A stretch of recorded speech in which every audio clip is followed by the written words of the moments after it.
knee pain going upstairs. It's a very common problem. Also coming downstairs as well, but that's a different movement, so I'm going to deal with that in a separate video. Let's look at the movement of going up the stairs and see if you're somebody who's got pain in their knees when they're going upstairs or just stepping up on a high step somewhere. Let's see if we can sort this one out for you and take the load off your knees. So when we step up, generally, I'm just going to use my step here rather than a staircase because it's just easier for me to set up my camera and gives you a really good view of what's happening. When we step up, generally, this is the movement that we do. Now, you may have noted there that my knee travelled forward. I'm just going to exaggerate it a little bit more so you can be fully aware of what's happening. I'm bringing all my body weight forward, and so all my weight now is over my knee. My knee has moved from above my ankle to above my toes. In fact, it's going slightly over my toes as I step up. Now, when I do that, I'm really loading up the knee, and that quad muscle here attaches to the knee. The muscles at the front of the body are having to work really hard. And if your knees are a little bit susceptible, it can be too much for the knee and then you get pain. So how do we take that load off the knee?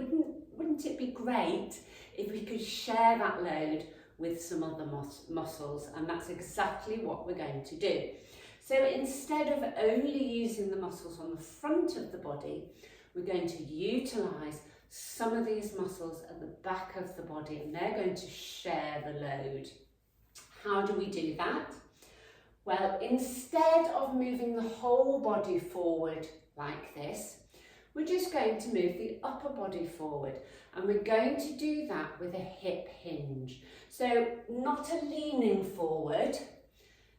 The movement comes from the hips. A hip hinge takes my upper body forward, but the rest of me has stayed back here.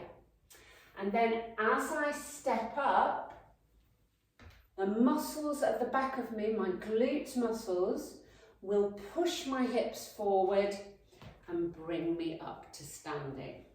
So let's look at that again. Hip hinge, and up I come.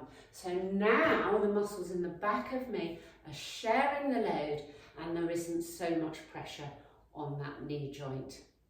Something else I'd like you to think about as you're doing this movement is I want you to imagine that as you come up, your hips are coming forward, but your knee is coming backwards. Now, it's not really moving backwards, but if you think about that happening, then you're much less likely to send that knee forward over your toes.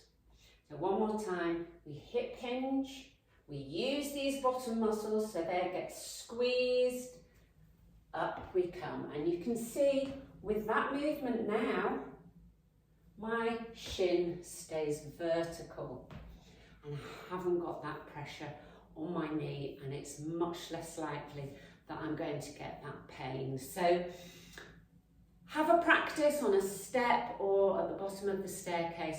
Just do it really mindfully, and then when you feel confident in the movement, start walking up the whole staircase like that. And I'm pretty sure you're going to find that those knees of yours are feeling a lot happier. So I hope you found this video useful. As I say, there is another video that I'm doing that will help you with the movement coming down the stairs. But if you enjoyed this video, click the like button, and if you've got any questions or comments, please feel free to post those down below as well.